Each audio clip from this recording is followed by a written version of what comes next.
AITA for completely ruining my ex's life after she cheated on me? My name's Ethan. I'm 33. I used to be married to Maddie for almost 10 years, and until last year, I honestly thought we were one of those rare couples who made it. High school sweethearts, college graduations, moving into an apartment we both said we'd make ours, the whole script.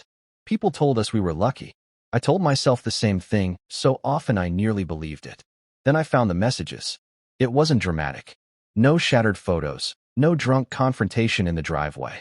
I found them because life is usually petty and practical, and because I, professionally, analyze details for a living. I'm a finance analyst. I build models, I trace cash flows, I organize numbers until they make a pattern. When her phone buzzed that night while she was in the shower, and I saw the preview. Last night was amazing. Can't wait to see you again, winking face. It was like a red flag on a chart. You learn to follow the dataset. There were months of messages after that. Not just physical stuff, but late-night intimate confessions that, reading them, made me realize she'd given away the intimacy I thought we had built together. The guy's name was Jason, a co-worker of hers, and married, like her. The family man who chose to flirt at the expense of someone else's life. I didn't explode at her. I didn't slam doors or fling accusations that would guarantee nothing but temporary chaos. Maybe part of it was numbness. Maybe part was professional instinct. When I saw a problem in a portfolio, I didn't yell. I documented. I collected. I made a plan. The first night, I opened a spreadsheet and labeled the top. Facts. Dates. Evidence. That sheet grew into 3 tabs. A detailed timeline of suspicious nights and receipts. A list of names and their roles. Jason's wife, my wife's manager, mutual friends, and a catalog of options. Legal, financial, professional, social. I printed messages, photographed receipts, saved copies in multiple places. Then I called Claire. Claire had been my friend since college. She's a lawyer, sharp, blunt, and the kind of person who will tell you the legal implications without moralizing. She listened to the bare facts and said 2 things in quick succession. Don't do anything illegal. Preserve your evidence. She gave me a checklist: how to record chain of custody for documents, how to keep screenshots from being altered, and most importantly, how to avoid giving anyone a reason to claim I was the melodramatic one. If you've never been through it, legal process is annoyingly procedural. You learn to treat emotion like a contaminant. So I filed for separation a few days later, not as a dramatic gesture, but as a protective, clinical measure. Claire helped prepare a disclosure package, printed messages, a tightly written timeline, receipts that contradicted the stories I'd been given. No online rants. No screenshots posted to social media. Cold, factual documentation. She also suggested a professional angle, HR. If Jason had used company time or resources to meet my wife, that could be against company policy. It might not be criminal, but companies hate risk. A carefully drafted HR complaint with dates and expense irregularities can be the most effective kind of accountability because institutions act when you give them documented cause. That's how the first domino fell. We filed the HR complaint. We also quietly reached out to Jason's wife. I agonized over that. A stranger might say it was cruel. The people who understand what it's like to be lied to say otherwise. She had a right to know. She came to meet. She was hurting, devastated, and pragmatic. She wanted the facts, and we gave her the facts. What followed was not a tidy revenge montage. It was a long, unpleasant unspooling. The HR department put Jason on leave pending an investigation. The company audited expense reports. Clients grew nervous. When the pattern looked like it might have exposed company resources, legal and PR departments leaned toward distancing the company from what had become a liability. Maddie swung between denial and rage. She begged. She pleaded. She demanded that I withdraw the HR complaint. She accused me of ruining her life and career. I felt the world tilt into 2 camps. Those who assumed the scandal meant there were 2 villains, the cheater and the husband, and those who quietly acknowledged my evidence. Friends retreated, some politely, some judgmentally. Her family called. I spoke to her mother and felt small. Her dad called me a coward. That one stung, because I had tried to compartmentalize, to be the rational voice while I was being privately shredded. In court, her lawyer did what lawyers do. They try narrative. He painted me as emotionally distant, suggested she had sought solace in a colleague because of neglect, and asked the judge for custody of various shared things. Claire, who knows the value of both facts and the performative element in court, countered with the physical messages, with dates and receipts and patterns that told a cleaner story than any rhetorical flourish. When the lawyer brought up the word she'd once thrown at me, backup, as if it was a loving term, I couldn't help myself. I laughed. I told the court no man should begrudge being seen as someone's backup plan. The judge smirked. The moment was absurd and clarifying in equal measure. I'm not proud of the pleasure I felt when HR started making moves. I'm not proud that a man with a family had to lose his job because he chose his impulses over his vows. But the reality is simple. Actions have consequences. If you choose to use company time for affair escapades, you risk losing your job. If you choose to lie to people you vowed to protect, you risk exposing them to truth. I didn't break him. He broke himself. People sometimes say I ruined them. I do not disagree we caused pain. But ruin implies malicious, gratuitous destruction. There's a difference between a calculated attempt to destroy and the simple, careful act of not covering up what you've seen. When I reported the facts to HR, when I told Jason's wife, I did not gloat. I did not post the messages on a public forum. I put them where institutions, HR, the courts, could act. Those institutions acted, and the consequences followed. The fallout was messy in everyday life. Friends I thought of as loyal vanished, choosing the easier narrative of we don't get involved. People who once asked us for double dates suddenly sent awkward, perfunctory messages of condolence. The divorce itself was a grinding, antiseptic thing. Papers changed hands. Lawyers argued about custody of accounts and the small, absurd things that define joint lives, like who keeps what furniture. The court moved in its slow, red tape way. We reached a settlement in the end. It was structured, not vindictive, an equitable split, temporary spousal support, and crucially, no gag clause that would have covered up wrongdoing. Claire insisted on the no gag phrase. If there's fraud, you can't hand them a silence contract, she told me. That principle mattered to me. I wanted the record to be accurate in legal spaces. I didn't want to build my new life on buried facts. I will be honest. My actions cost people their jobs and marriages.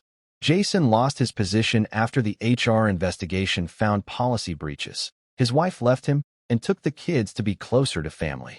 I don't celebrate that. 2 kids losing a parent in the house feels cruel and complicated. But Jason knew what he did and made choices that carried consequences beyond his life alone. Maddie's career unraveled differently. She wasn't fired immediately. Corporations speak in euphemisms: restructuring, portfolio reassignment of responsibility. But the end effect was the same. Clients pulled back. The firm deemed her a liability in a world where PR risks matter. She had to look for work elsewhere. Her name, once a steady currency in her industry, had been eroded by gossip and fact. She ended up freelancing for a while. I heard rumors she tried to move to a different city to escape the shadow. Maybe she did. Maybe that would have happened anyway. I don't know. And it doesn't matter as much as the human detail does. Socially, I lost more than I thought I would. People chose sides. Some who had been close friends retracted.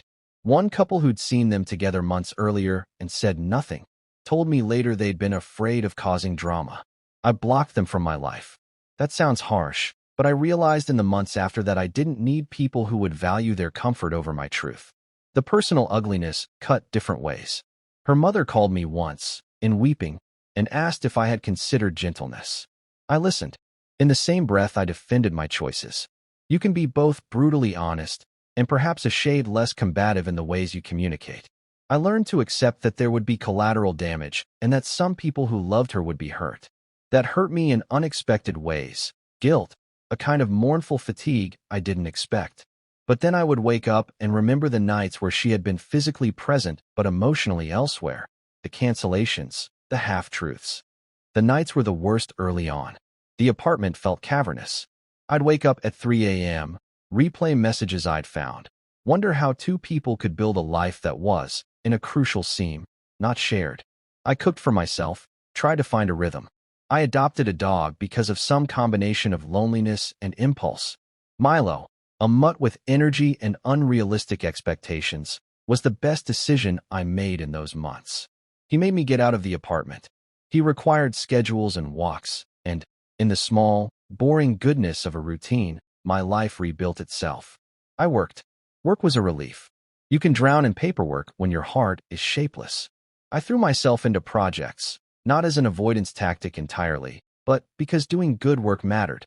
My team noticed I was quieter. They also noticed I hit deadlines and made projections with precision. The company treated me like a professional who had been through something personal. HR provided some counseling resources. It felt clinical, which was also oddly comforting. At some point, the question people kept asking online in the first post, AITA, shifted in my own head. Sometimes I spiraled to extremes. Imagine I had done nothing. Imagine I had torched everything social and posted every message to the internet. Neither option seemed right after I thought it through. Doing nothing felt like tacit complicity. Posting everything felt like purposeless cruelty. So I chose a middle path. Put the truth in places that had mechanisms to respond, and let institutions act. Institutions removed risk. Institutions are blunt instruments, not moral arbiters, and that's where discomfort exists. The law and HR don't mete out moral punishment. They enforce contract, policy, and precedent. Claire became more than a lawyer during this. She was the friend who checked my food portions, the woman who let me call her at 2 a.m. to confirm a clause in a settlement text. She sat across from me in conference rooms and said things like, "You don't want to be the man who complains in public. You want to be the man who preserves his dignity." I valued that. I can't imagine getting through it without her. One odd moment stands out. The morning after the internal HR report made some quiet conclusions and Jason was put on indefinite leave, I got a call from him. He was numb, apologetic, and oddly paternal when he asked me to look out for his kids. I listened. I said what I needed to say, that actions have consequences, that he had to own what had happened. He didn't deserve abuse. He deserved the weight of what he chose to do. There was no righteous glee in me. The truth was a sober thing that left a residue of sadness. I told him I'd send records to his wife if she asked. He thanked me in a way that felt like an apology without permission. There were nights I considered doing more, going beyond the documents, reaching into public humiliation. But every time I considered that path, I thought about how easy it would be to tip over into cruelty and how the kind of person I wanted to be after this was not one who'd scar people in an act of spite. I wanted accountability, not theatrical bloodletting. Those are different aims. Months later, after the legal grind and the toxic energy had subsided enough to let me breathe, the divorce finalized in a Tuesday of sunlight way. It feels strange to say finalized. People use that word like the end of a book, but life afterward was not a tidy epilogue. It was more like cleaning a house room by room. I kept my job, kept my dignity, kept Milo, and got a smaller apartment that suited me. I cooked more than I had before. I traveled for work and then took a weekend trip to a small coastal town because I wanted to prove to myself I could enjoy solitude. I dated. Slowly. Carefully. I didn't cheat back. The thought of vindictive mating felt empty and small. Instead, I met people for coffee, tried a few first dates, tested new jokes, and wore different shirts. Dates were clumsy and harmless. For the first time in years, my romantic choices felt mine. The most unexpected outcome was the quiet way my social circle shuffled. Some people fell away. That felt like pruning. Out of the loss came space for the people who mattered. A friend who drove up just to help me move, Claire who never charged for the counseling she provided, Milo who refused my existential doubts with the simple life lesson of a wagging tail. Those things recentered me. I still get asked if I regret it. If I regret exposing their actions to people who would suffer for them. If I regret not taking the soft path and letting it go. The moral calculus is messy, and I don't have a tidy answer that will satisfy everyone. For me, the core thing was restoring a foundation on which to build a truthful life. Hiding the truth would have allowed me to continue living in an arrangement built on falsehoods. That, in the long run, felt dishonest to myself and unfair to anyone I might date in the future. Sometimes I think about mercy. Sometimes I think about silence. But the bottom line is this. If you are a partner and you chose to betray the trust and the contract of your partnership, be prepared for the rational structures in the world, the law, the company, the family, to respond. I placed evidence in the hands of the institutions designed to assess and respond to it. Some people call that revenge. I call that consequence. Here's the other part of the story, an update for anyone who asked. Where we are now, a year later. The divorce is closed. She moved on in career terms and eventually took a job in a smaller market, freelancing for a while to rebuild. It hasn't been a triumphant rebound. It's been trudging, the kind of slow professional recovery you get when you have to rebuild trust. Jason, unfortunately, lost more. He was absent from his kids' household and had to answer to his own life's wreckage, which I will not gleefully narrate because kids were involved and morality gets complicated when small people are in the crossfire. Me? I live in a smaller but sunnier apartment. Milo rules the roost. I cook the way I always wanted. I said yes to a promotion 1 year after the legal dust settled. I dated a few people, had a partner who actually cared without games for a little while, and found that my heart, although scarred, had a capacity for trust again. I still flinch when someone's phone buzzes during a quiet dinner, but the flinch is shrinking. So AITA? Did I go too far by placing the evidence where the place could act on it? Did I ruin livelihoods? I will accept that pain happened. On some level, it had to. But I did not act like a child. I did not post everything online for public glee. I took careful, legal steps to protect myself and let normative institutions do what they do. Enforce policy and consequence. Institutions are blunt. They will harm people who made poor choices. They will also protect those who use them for legitimate purposes. The truth was that I was entitled to stop being someone's fallback and insist on a life built on truth. If you were standing where I stood, with the evidence in your hand and the small voice in your chest that says, "This is wrong," I would say, not everyone chooses this path. There are kinder paths, but kindness can become complicity. There are paths that humiliate instead of correct. I chose institutional truth as a means to accountability. The court, HR, and documented evidence felt like the cleanest way to make sure lies couldn't be repurposed as plausible deniability later. Would I do it again? In many of the same measured ways, yes. Not with glee, not with malice, but with a resolute refusal to be quiet about being lied to. I wanted to rebuild my life on something real. That meant crashing through the falsehoods that had been making up my shared life. If you think I was cruel, fine. I live with that critique. If you think I overreached, fine. But I didn't set out to take lives apart. I set out to stop living in a lie. The rest, the fallout, the consequences, the heartbreak, was the messy moral reality of living honestly in a world where not everyone chooses honesty. I don't want likes or pity. I don't want anyone cheering for suffering. But I do want to stand as an example that quiet, procedural truth can dismantle lies and protect what comes next. If you've been lied to, you deserve mechanisms that restore agency. If your relationship ethic is built on deceit and you're surprised when the system notices, that surprise is yours to own. I'm okay now, better than okay most days. Milo still eats my socks and leaves me exasperated. I still think sometimes about the man I used to be before he had to become the one who filed paperwork and organized evidence. But there's a strange kind of peace in being the architect of your own exit from deception. So AITA? I don't think so.